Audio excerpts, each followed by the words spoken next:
नमस्कार and welcome to study glows my dear friends. मेरा नाम है Prashant Mawani. I hope you all are doing good. दोस्तों, I am sure we all know कि Russia और Ukraine के बीच में जो युद्ध चल रहा है, इसकी शुरुआत फरवरी 2022 में हुई, यानी कि आज से 2 साल पहले। आज की जो हमारी डिस्कशन है उसमें हम ये जो युद्ध है उसकी टाइमलाइन को देखने वाले हैं। मोस्ट इंपोर्टेंट माइलस्टोन्स जो हैं उस पर एक नजर घुमाने वाले हैं। So we are going to start with के 2021 में क्या सिचुएशन थी, उसके बाद फरवरी 2022 जब युद्ध की शुरुआत हुई तो स्टार्टिंग के जो कुछ महीने थे उन महीनों में क्या क्या बड़ी बड़ी चीजें हुई। अगस्त से लेकर दिसंबर 2022, यानी कि समझ लीजिए ना कि 2022 का जो सेकंड हाफ है उसमें कौन कौन सी बड़ी चीजें हुई। फिर जनवरी से लेकर मई 2023 और फिर 2023 की बात करें तो वैगनर ग्रुप जो है वो भी काफी न्यूज में रहा। This was the period between June to November 2023। और फिर प्रेजेंट सिचुएशन जो है वो क्या है, इसको भी आज हम देखने वाले हैं। It's going to be a very very interesting discussion. तो चलिए शुरुआत करते हैं 2021 से। अप्रैल 2021 की बात है। आपकी स्क्रीन पर आप देख सकते हैं रशिया का मैप है, right. You can see Ukraine, Russia और यूक्रेन की बॉर्डर यहां पर देखिए, राइट। यहां से शुरुआत होती है लैंड बाउंड्री की और यहां तक है। फिर यहां पर सी ऑफ एजोव है। ये वाला पोर्शन जो इसका नाम है क्राइमिया। अब क्राइमिया वाला पोर्शन जो है ये रशिया के कंट्रोल में है सिंस 2014 में ही रशिया ने ये क्राइमिया जो है वो यूक्रेन से हड़प लिया था, छीन लिया था और अपने कब्जे में है। मैंने से अपना टू से रशिया के कब्जे में, ठीक है। फिर यहां पर आप ब्लैक सी देख सकते हैं, राइट। ये कुछ इंपॉर्टेंट लोकेशंस हैं जिनका इस्तेमाल या फिर आज की जो डिस्कशन है उसको समझने के लिए अलग अलग जो हम लोकेशंस को देखने वाले हैं, जो मैप्स हैं वो जूम इन जूम आउट होते रहेंगे, तो ये चीजें आपको पता होनी चाहिए। एंड ये हियर यू कैन सी ये ब्लैक सी के साथ जुड़ी हुई यूक्रेन की बॉर्डर है। एक बहुत ही इंपॉर्टेंट नदी है यहां पर कीव, यानी कि यूक्रेन का कैपिटल यहां पर है। बेलारूस के साथ बॉर्डर जो है वो यहां पर यूक्रेन शेयर करता है। तो ये हो गई कुछ मोस्ट इंपॉर्टेंट लोकेशन के साथ जुड़ी हुई बात है। तो क्या हुआ, रशिया जो है, let me change the colour of the pen, let me keep it red, right. तो रशिया जो है उसने यूक्रेन की जो बॉर्डर है क्राइमिया और यूक्रेन की बॉर्डर, तो यहां पर ट्रूप्स और फिर ये पूरे रीजन में अप्रैल 2021 में बिल्डअप करना स्टार्ट कर दिया। धीरे धीरे करके यहां पर फोर्सेस जो है वो बिल्डअप होनी स्टार्ट हो गई। और उस समय पर बहुत सारे एक्सपर्ट्स, बहुत सारे एडिटोरियल्स, आर्टिकल्स, बहुत सारे इंटरव्यूज में जो अलग अलग एक्सपर्ट्स थे वो कहते थे कि भाई ये सारी चीजें जो हैं वो सिर्फ रशिया यूक्रेन को डराने धमकाने के लिए, यूक्रेन के माध्यम से नेटो और यूएसए को डराने धमकाने के लिए ये सारी चीजें हो रही हैं। रशिया कभी भी युद्ध की शुरुआत नहीं करेगा। लेकिन ये सारे एक्सपर्ट्स जो हैं वो गलत साबित होते हैं। फरवरी 2022 को ये वाली जो पूरी बॉर्डर है यहां पर 1,90,000 से ज्यादा रशियन सोल्जर्स जो हैं उनको व्लादिमीर पुतिन ने यहां पर भेज दिया था। And as we all know कि फरवरी में युद्ध जो है इसकी शुरुआत हो गई। और रशिया ने स्टार्टिंग के समय पर बहुत बड़ा इन्वेजन किया। यूक्रेन के बड़े बड़े जो शहर हैं वहां पर 3 pronged ग्राउंड इन्वेजन की शुरुआत की, एयर स्ट्राइक्स की शुरुआत की। तो नॉर्थ से रशिया ने अटैक किया, ईस्ट से अटैक किया और साउथ से अटैक करना जो है वो स्टार्ट कर दिया। We are talking about of course 2022। फरवरी में शुरुआत हुई। मार्च महीने में रशिया की जो फोर्सेस हैं ये कीव तक पहुंच जाती हैं। लेकिन कीव जो है वहां पर काफी स्टबॉर्न, यानी कि काफी ज्यादा, आप समझ लीजिए कि जो यूक्रेन की फोर्सेस हैं वो बहुत ही ज्यादा तैयार थी। दे वर वेरी स्टबॉर्न। स्टबॉर्न का मतलब है बहुत ही जिद्दी, ईजी नहीं है, राइट, इनको हराना। तो ऐसी फोर्सेस जो हैं उनका सामना रशिया को करना पड़ा। और मार्च 2022 का जो महीना है ना दोस्तों, ये एक ऐसा महीना है जो सबसे ज्यादा कैजुअलिटीज, सिविलियन कैजुअलिटीज, जो सिविलियंस हैं उनकी जो मृत्यु हुई, तो that was in March 2022, right. 6 अप्रैल को रशिया जो है ये कीव वाले क्षेत्र से बाहर निकल जाता है। और जब रशिया ये कीव क्षेत्र के आसपास से बाहर निकलता है तब पता चलता है कि बहुत सारी जगहों पर एग्जीक्यूशंस किए गए, टॉर्चर किए गए, बहुत सारे रेप्स जो हैं वो कंडक्ट किए गए। पर्टिकुलरली ये बुखा नाम की जो जगह है, सबब है रशिया की, कीव के आसपास का जो क्षेत्र है, तो इसके बारे में बहुत सारे रिपोर्ट्स जो है वो सामने आए। 14 अप्रैल की बात है जब यूक्रेन ने एक बहुत बड़ा धमाका किया। मॉस्को नाम की एक फ्लैगशिप, एक बहुत बड़ी शिप, रशिया की जो ब्लैक सी की फ्लीट है, पूरी जो नेवी है यहां पर ब्लैक सी में, तो उसमें एक बहुत ही, आप समझ लीजिए, सबसे बड़ी, सबसे ताकतवर मॉस्को जो है, तो उसको यूक्रेन ने डुबा दिया। This was a big loss for Russia of course. 18 अप्रैल को रशिया ने ईस्ट से बड़े बड़े हमले करना जो है वो स्टार्ट कर दिया। और 20 मई को एक बड़ी खबर आई। यूक्रेन का एक मेरिपोल नाम का शहर, एक पोर्ट सिटी है, तो ये गिर जाता है, इसका मतलब यह है कि यूक्रेन के हाथ से ये गिर जाता है और रशिया के कंट्रोल में ये आ जाता है। और एंड ऑफ मई रशिया जो है उसने लगभग सारे पोर्ट सिटीज जो है यूक्रेन के वो अपने कब्जे में ले लिए एक्सेप्ट ओडेसा। ओडेसा जो है वो यूक्रेन के कंट्रोल में था। और ये जो पोर्ट सिटीज रशिया के कंट्रोल में आए तो फिर क्या हुआ, जो ग्लोबल लेवल पर रशिया और यूक्रेन जो है ये वीट प्रोड्यूसिंग कंट्रीज हैं, राइट। लगभग आप समझ लीजिए 20 से 25% जितने गेहूं जो है दुनिया को सप्लाई करने का काम ये दो देश करते हैं। और ये दो देश युद्ध में बिजी हैं और रशिया की नेवल फोर्सेस जो हैं उन्होंने यूक्रेन के सारे पोर्ट सिटीज को अपने कंट्रोल में ले लिया। तो ग्लोबल फूड क्राइसिस की शुरुआत हुई।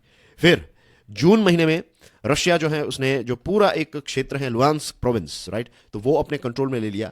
और फिर जुलाई में ग्लोबल लेवल पर, मींस उससे पहले जब से ये अलग अलग शहर जो है वो रशिया के कंट्रोल में आने लगे, व्हेन आई से शहर आई मीन टू से ये ब्लैक सी वाले पोर्ट सिटीज, तो फिर ग्लोबल लेवल का प्रेशर जो है काफी ज्यादा बढ़ने लगा कि भाई आप ये सारी चीजें छोड़ दीजिए, आप दोनों जो हैं वो मिलकर वीट की सप्लाई को मत रोकिए, दुनिया के बहुत सारे देश आपके वीट पर डिपेंडेंट हैं। फिर मॉस्को और कीव के बीच में ब्लैक सी ग्रेन इनिशिएटिव की शुरुआत होती है और फिर ये जो गेहूं है उसकी सप्लाई फिर से रीस्टार्ट हो जाती है। जुलाई एंड में लुहांस्क जो है ये पूरा प्रोविंस जो है वो रशिया के हाथों में आ गया। तो ये थी फरवरी से जुलाई, जब से पहले आप समझ लीजिए ना, फरवरी, मार्च, अप्रैल, मई, जून और जुलाई युद्ध की शुरुआत हुई, उसके स्टार्टिंग के 6 महीनों के अंदर ये बड़ी बड़ी चीजें हुई। फिर डियर फ्रेंड्स 2022 का जो सेकंड हाफ है, जो अगस्त से अगर हम गिने, तो सबसे बड़ा खतरा दुनिया के सामने यह था कि ज़ेपोरिजिया न्यूक्लियर प्लांट जो है तो उसके आसपास धड़ाधड़ क्रॉस फायर हो रही थी। ऐसा लग रहा था कि ये ज़ेपोरिजिया का जो न्यूक्लियर पावर प्लांट है अगर उसको उड़ाया जाएगा तो दुनिया के लिए एक बहुत बड़ा खतरा स्टार्ट होगा। और ऐसा लग रहा था उस समय पर कि दोनों देशों के बीच में मींस एक न्यूक्लियर वॉर जो है इसकी भी शुरुआत हो सकती है। 29 अगस्त को यूक्रेन ने अपना पहला बड़ा काउंटर ऑफेंसिव जो है वो लॉन्च किया और खार्किव रीजन जो है इसमें इसको लॉन्च किया गया और इसमें यूक्रेन को काफी ज्यादा सफलता भी मिली। फिर सितंबर में जो व्लादिमीर पुतिन है उन्होंने अपने रिजर्विस्ट, जो रिजर्व में जो आर्मी रखी जाती है, तो ऐसे रिजर्विस्ट जो हैं तो उनके लिए आदेश दिया कि आप यूक्रेन के युद्ध में एंगेज हो जाइए। तो उस समय पर लोगों को ऐसा लग रहा था कि रशिया जो है वो काफी ज्यादा परेशान हो चुका है, Russia is not able to achieve any victory. और उसके बाद एक बहुत बड़ा धमाका हुआ, जो नॉर्ड स्ट्रीम पाइपलाइन है, आपकी स्क्रीन पर आप देख सकते हैं, ये रशिया है। तो रशिया से पाइपलाइंस हैं जो डायरेक्टली जर्मनी तक गैस और ये सारी चीजें पहुंचाती हैं। तो इसमें एक धमाका किया गया, ये 26 सितंबर की बात है। फिर 8 अक्टूबर को यहां पर देखिए, ये वाला जो पोर्शन आप देख रहे हैं ना, this is here, right, Crimea और रशिया को जोड़ने वाला एक ब्रिज, राइट, ये कर्च स्ट्रेट है। तो कर्च स्ट्रेट का जो ब्रिज है तो इसको डैमेज किया गया ताकि रशिया की फोर्सेस जो है वो ये क्राइमिया और इन क्षेत्रों में अपनी सप्लाईज जो है वो ना कर पाए। तो this was a big event. और अक्टूबर में रशिया जो है वो फिर मिसाइल्स और ड्रोन्स के माध्यम से यूक्रेन के अलग अलग शहरों पर और इंफ्रास्ट्रक्चर पर धड़ाधड़ गोली बरसाने लगा। और एंड महीनों की बात करें, नवंबर समझ लीजिए, राइट, दिसंबर का पोर्शन 2022 का, तो इसमें यूक्रेन ने खार्किव में जो इंपॉर्टेंट टेरिटरीज थी जो रशिया के कंट्रोल में थी तो वो अपने कब्जे में ले ली, रशिया की सप्लाईज जो है उनको बंद कर दिया। तो ये एक ऐसा फेज था जहां पर रशिया जो है वो हार रहा था। और ये जो नदी आप देख रहे हैं, राइट, नीप्रो इसको कहते हैं, राइट, डी से इसकी शुरुआत होती है स्पेलिंग की, लेकिन प्रोनाउंसिएशन है नीप्रो। तो ये नीप्रो रिवर जो है तो उसके आसपास से रशिया जो है वो वापस चला गया और ये जो खेरसोन रीजन है ये यूक्रेन ने फिर से अपने कंट्रोल में ले लिया। और एंड ऑफ 2022 यूक्रेन का सिर्फ और सिर्फ 14% जो है वो रशिया के कंट्रोल में था। तो स्टार्टिंग के टाइम पर ऐसा लग रहा था कि it was going to be a very easy war for Russia, Russia आराम से इस युद्ध को जीत जाएगा, राइट, 1-2 हफ्ते के अंदर सारी चीजें जो है वो सॉर्ट आउट हो जाएगी। लेकिन ऐसा नहीं हुआ। लगभग 1 साल अब हो गया था। जनवरी में 2023 की बात करें तो नेटो जो है उसकी सप्लाईज काफी ज्यादा बढ़ने लगी थी और फिर कुछ नेटो देशों ने टैंक्स जो हैं वो प्रोवाइड की यूक्रेन को। यूक्रेन ने कहा कि हमें फाइटर जेट्स चाहिए, लेकिन आज तक फाइटर जेट्स जो हैं वो इश्यू नहीं किए गए हैं। 2023 के स्टार्टिंग के पोर्शन में दोनों देशों को यह पता चल गया कि बड़े बड़े नुकसान हो रहे हैं, बहुत ज्यादा कॉस्ट हो रहा है, लेकिन गेन्स जो है ये बहुत ही छोटे छोटे हो रहे हैं। एक बहुत बड़ी बैटल हुई, बैटल ऑफ बखमुत। ये बखमुत वाली बैटल जो है उससे ही पता चला कि कॉस्ट बहुत हाई है और गेन्स जो है वो काफी कम है। और यही बखमुत की बैटल जो है इसकी वजह से वैगनर ग्रुप के जो प्रिगोजिन है, जिनको आप अपनी स्क्रीन पर देख सकते हैं, राइट, एक प्राइवेट मिलिट्री, तो इसके लीडर थे ये प्रिगोजिन, येवगेनी प्रिगोजिन इनका नाम था। तो इनका ये इल्जाम लगा मीन्स इन्होंने इल्जाम लगाया रशिया के डिफेंस मिनिस्टर पर कि आपने जो मिसाइल्स लॉन्च की, तो ये तो वैगनर ग्रुप, आप रशिया के लिए हम लड़ रहे हैं, राइट, और यूक्रेन के सोल्जर्स के खिलाफ हम लड़ रहे हैं, और आपकी मिलिट्री जो है उसने हमारे ही सोल्जर्स पर गोलियां बरसा दी, धमाके कर दिए, तो हम बहुत सारे लोग जो हैं उनकी मृत्यु हो गई। तो he was very very angry. तब से वैगनर ग्रुप और रशिया की जो आर्मी है इनके बीच में एक कड़वाहट जो है वो पैदा हो गई। वैगनर ग्रुप के चीफ येवगेनी प्रिगोजिन ने डिफेंस मिनिस्टर के बारे में बातें करना जो है वो स्टार्ट कर दिया। 20 मई की बात करें तो बखमुत जो है वो गिर जाता है इन द सेंस कि रशिया के हाथ से चला जाता है, एंड रशिया जो है इसको बहुत बड़ी हार यहां पर फेस करनी पड़ी। यूएसए का आंकड़ा यह कहता है कि 1 लाख कैजुअलिटीज और इसमें 20,000 जितने रशिया के सोल्जर्स जो हैं वो, रशियन लोग जो हैं वो मर गए।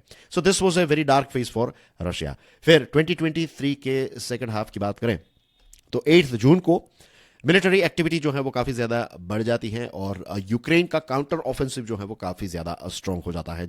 24 जून को जो वैगनर ग्रुप के प्रिगोजिन है, तो ये एक रेवोल्यूशन स्टार्ट करते हैं, राइट, व्लादिमीर पुतिन के खिलाफ। वो एक नई क्रांति की शुरुआत करते हैं और रशिया का एक शहर जो है वो भी अपने कंट्रोल में ले लेते हैं और फिर कहते हैं कि मॉस्को की तरफ आगे बढ़ेंगे। लेकिन 36 आवर्स के अंदर ही जो बेलारूस के प्रेसिडेंट हैं, जिनको आप अपनी स्क्रीन पर देख सकते हैं, अलेक्जेंडर लुकाशेंको, तो उन्होंने एक डील कंडक्ट करवाई और फिर वैगनर ग्रुप जो है वो मॉस्को की जगह पर बेलारूस की तरफ आगे बढ़ने लगा। टाइम बिंग के लिए ये वैगनर वाला इश्यू जो है वो सॉर्ट आउट हो गया। फिर नवंबर को it was clear that stated objective of the counter offensive to liberate all of Ukraine would not be achieved. Ukraine को भी पता चल गया कि पूरे यूक्रेन मींस जिन जिन क्षेत्रों में रशिया का दबदबा है, तो यहां से रशियंस को निकालना जो है it's not going to be that easy. और यूक्रेनियंस जो है उनको भी काफ़ी हैवी कैजुअलिटीज जो है वो फेस करनी पड़ी, काफ़ी ज़्यादा मटेरियल लॉस भी हुआ। और उसी के साथ साथ यूक्रेन को ये भी पता चला कि भाई धीरे धीरे करके वेस्टर्न वर्ल्ड, यूएसए और नेटो और ये सारे देशों का सपोर्ट जो है वो कम होते जा रहा है। रिक्वेस्ट हम कर रहे हैं लेकिन वो उतनी ज़्यादा, जो स्टार्टिंग के समय पर जो प्रोमिस थी ऐसा लग रहा था कि पूरी मदद मिलेगी, लेकिन उतनी ज़्यादा मदद जो है वो आज वेस्ट यूक्रेन की नहीं कर रहा है। प्रेजेंट सिचुएशन की बात करें, राइट, तो कीव जो है वो काफ़ी ज़्यादा प्रेशर के अंदर है, वहाँ के लोग जो है वो काफ़ी ज़्यादा परेशान हो चुके हैं। ऐसी रिपोर्ट्स भी आ रही हैं कि लोग अब अपने प्रेसिडेंट यानी कि यूक्रेन के प्रेसिडेंट को ये कह रहे हैं कि भैया आप अब छोड़ दीजिए इस युद्ध को, 2 साल से ज़्यादा वक्त हो चुका है, we are literally tired, right, हमें अब और ज़्यादा नहीं लड़ना है, हर जगह पर बर्बादियाँ हैं, तो we need to end this war. और रशिया जो है उसने मिसाइल्स और ड्रोन के माध्यम से अटैक्स जो है वो कंटिन्यूएशन में रखे हैं। 16 फरवरी की बात करें तो एक अवदिवका नाम का जो एक टाउन है, this is considered a very very big victory for Russia. 9 महीनों के अंदर, पिछले 9 महीनों के अंदर सबसे बड़ी जीत अगर रशिया की बताई जाती है तो दिस इज अवदिवका वाली जीत। और अभी जो है वो रशिया काफी ज्यादा स्ट्रांग है। देखिए युद्ध में अप्स एंड डाउन्स होते रहते हैं, तो ऐसी अप्स एंड डाउन्स जो है वो रशिया ने भी फेस की, यूक्रेन ने भी फेस की, लेकिन अभी भी रशिया जो है वो काफी ज्यादा स्ट्रांग नजर आ रहा है। और यूक्रेन जो है वो अब, क्योंकि वेस्टर्न वर्ल्ड का सपोर्ट कम होते जा रहा है, तो इट लुक्स लाइक यूक्रेन काफी ज्यादा वीक हो चुका है। So that's basically everything in today's discussion dear friends, right. जाने से पहले I would like to introduce all new students to a course. ये कोर्स मैंने डिजाइन किया है, इसका नाम है लिमिटलेस लीडरशिप। पेड कोर्स है, स्टडी ग्लोज के मोबाइल ऐप पर अवेलेबल है। डेमो लेक्चर एक बार जरूर देखिएगा। डियर फ्रेंड्स, एक बात की गारंटी है, ये जो कोर्स है इसमें लीडरशिप के साथ जुड़ी हुई ऐसी ऐसी चीजें आपको समझने को मिलेगी। आई एम श्योर कि ये कोर्स जो प्राइस है ना इसकी, ये प्राइस वर्थ इट है, वैल्यू फॉर मनी आप कह सकते हैं। इनफैक्ट आई वुड से कि इतने कम प्राइस के अंदर इतनी गुड क्वालिटी का जो कंटेंट है वो आपको कहीं नहीं मिलेगा, ये मैं दावे के साथ कह सकता हूं। और जिन स्टूडेंट्स ने इस कोर्स को अवेल किया है आप उनको पूछ सकते हैं, right, they are so happy with this particular course. So this course is a big success और उनके जीवन में डे 1 से ही शुरुआत हो चुकी है, पॉजिटिव शुरुआत हो चुकी है, लीडरशिप की क्वालिटीज उनके अंदर डेवलप होने लगी है। तो you can do that thing as well, just check out this course and avail this course. And dear friends, productive reels देखनी है, do check out my Insta and FB, और मेरी YouTube चैनल है Curiously Education, इसको भी देखिएगा जरूर. So this is Prashant Mavani, I'm signing off for now. I will see you soon with some more interesting topics. Till then, enjoy your studies. God bless you all. Jai Hind.